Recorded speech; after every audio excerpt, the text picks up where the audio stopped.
Tenía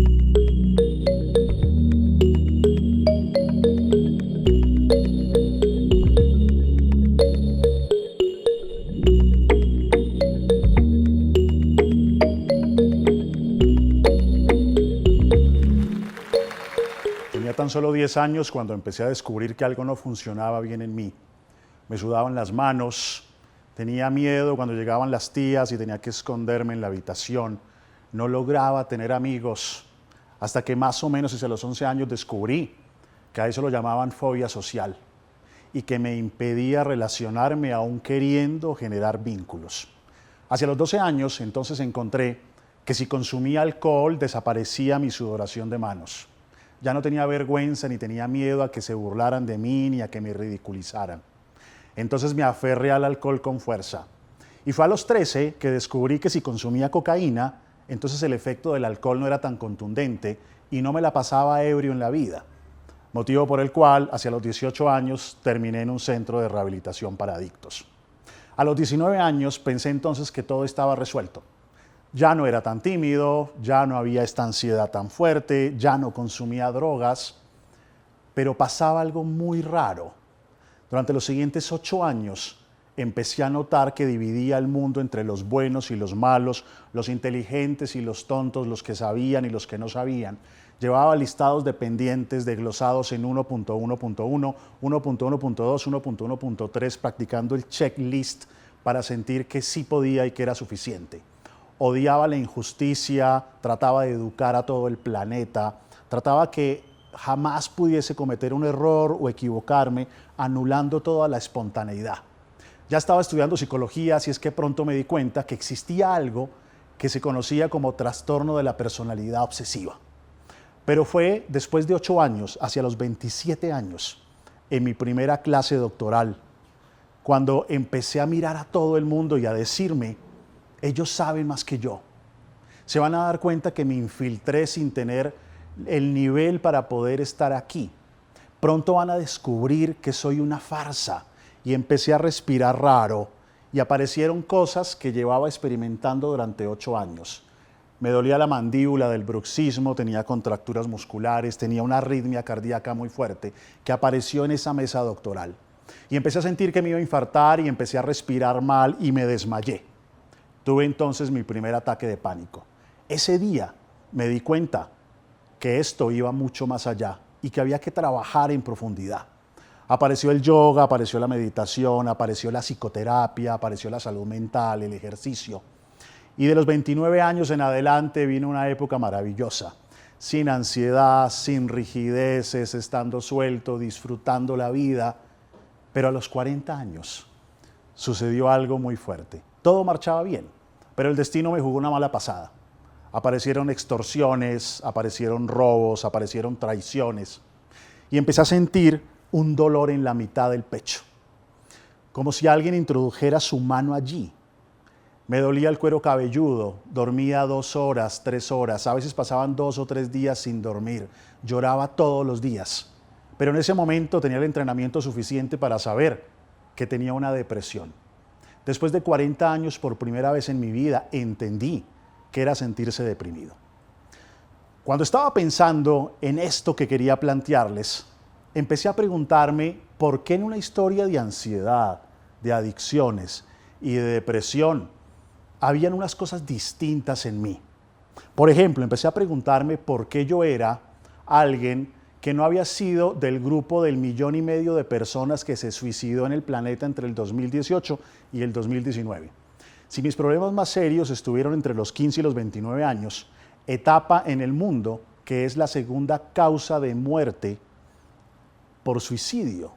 Empecé a preguntarme por qué podría ser exitoso laboralmente cuando el 34% de los años de vida laboral perdidos en las Américas se deben a trastornos de salud mental. Empecé a preguntarme por qué no tenía cáncer o una enfermedad cardiovascular o diabetes, cuando muchos de los trastornos mentales inciden directamente en que aparezcan estas enfermedades.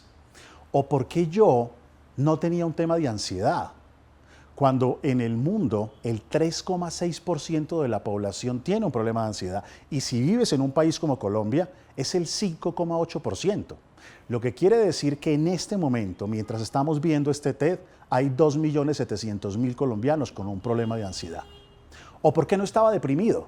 Si es que el 4,4% de la población mundial está en ese estado. En Colombia es el 4,7%. Estamos hablando de 2.200.000 colombianos que están en ese estado. ¿O por qué viviendo en un país como el nuestro, donde el 11,9% de los niños, el 29,3% de los adolescentes y el 41% de los adultos ha vivido un evento traumático? ¿Por qué, habiendo crecido en medio de bombas, extorsiones y cosas difíciles, no tenía estrés postraumático? Y entendí que básicamente se debía a 3 razones. Número 1, tenía el conocimiento suficiente para saber que sin salud mental no hay salud. Y que un problema de salud mental no te hace tonto, no te hace débil, no te hace ignorante. Y que ir al psicólogo o ir al psiquiatra no te convierte en ello. Y que además ni la ansiedad ni la depresión son posesiones demoníacas, mal de ojo, brujería, pereza o falta de voluntad. Son temas realmente serios. También porque fui de aquellos que pude ser parte del 10% que accede a un servicio de salud mental. No a citas de 20 o 30 minutos, o a citas que te dan después de muchas semanas cuando ya puede ser tarde. Y porque además tenía el entrenamiento para reconocer los síntomas que hacen que pudiese saber que necesitaba ayuda. Pero ¿qué hacemos con todas las personas que no tienen ese conocimiento, que no tienen esa información, que no sabrían cómo actuar y que hacen parte de los diferentes grupos que se consideran de mayor riesgo? Seguramente aquellos grupos minoritarios, niños que han sido expuestos a violencia, a abandono, a maltrato, adolescentes expuestos a drogas, personas que han vivido la discriminación, pues podríamos decir que son personas que tendrían mayor riesgo. Pero ¿saben algo? Más allá de eso, a veces quien no deja de dormir por exceso de trabajo, o quien no se deprime en medio de sus pérdidas o de sus duelos, o quien no se siente tenso y aumenta su agresividad en medio de las dificultades que plantea la vida. Esto no es un tema de grupos minoritarios, esto es un tema humano. En el 2019 se publicaron 65.000 artículos de salud mental. Hoy sabemos cómo resolver esto, pero cuando nos preguntamos por qué teniendo tanto conocimiento no se invierte lo suficiente, nos encontramos con que al parecer las heridas de la salud mental, al no ser visibles, son tratadas como circunstancias de segunda categoría o de segunda clase. Pero preguntémonos lo siguiente: ¿qué tan herida o qué tan mal puede estar una mujer que abraza a su hijo y decide botarse por un puente mientras todo el mundo la filma y se transmite en cadena nacional, aunque su niño le suplicaba que no saltara, como vimos hace un tiempo en nuestro país? ¿Qué tan mal puede estar un hombre que mata a sus hijos, mata a su esposa y después se suicida? Si nosotros pensamos que la salud mental no es un tema serio, la respuesta a la pregunta ¿por qué en el grueso de los países difícilmente superamos el 2% del presupuesto de salud asignado a salud mental? Pues entendemos que es por esa percepción que tenemos. Pues bien, en este contexto, ¿qué podríamos hacer? ¿Qué podríamos hacer con las cifras que tenemos? ¿Qué podríamos hacer con la cantidad de personas que necesitan algún tipo de abordaje que sea efectivo? Pues vamos a pensar en 4 caminos. Camino número 1. Es muy difícil pedir ayuda. Es muy difícil acceder a un servicio cuando tienes una serie de estigmas que hacen que sea vergonzoso pensar que tienes un tema de salud mental. Así es que lo primero que hay que hacer es que necesitamos de forma masiva atacar y derrumbar el estigma, utilizando todos los medios que podamos utilizar para lograrlo. Número 2, es imposible abordar las cifras que tenemos apostándole a una salud mental individualizada, en un yo 1 a 1. Incluso con las formaciones que tenemos del personal de salud mental, va a ser muy difícil que lo logremos. A menos que demos un viraje y saquemos la salud mental de los consultorios y de los centros y nos la llevemos a las comunidades, a centros comunitarios donde la prevención y la promoción sea lo que reine. donde el abordaje de los problemas leves y moderados se puede hacer a través de dinámicas grupales que disminuyen los costos y permiten un mayor acceso de la población, dejando los temas crónicos a las especialidades más fuertes. Número 3. Si queremos realmente hacer algo masivo, nos toca apostarle al surgimiento de la ciberpsicología que ya en el mundo están dando.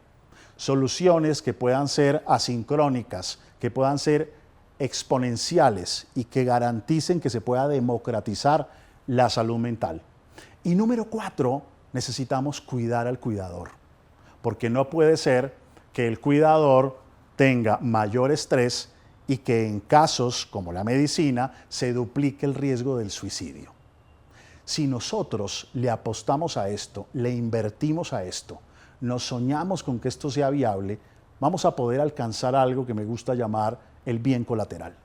El bien colateral quiere decir que cuando tú ayudas a una madre cabeza de familia, no estás ayudando solamente a esta mujer, sino el efecto que ella tiene en sus hijos.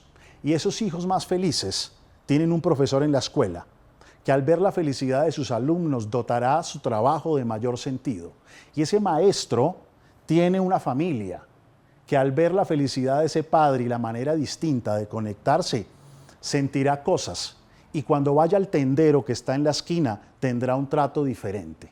De tal manera que es como una piedra que cae en un lago y genera ondas expansivas. De tal suerte que la frase del Talmud se haga realidad. Cuando salvas un alma, salvas un universo completo. Muchas gracias.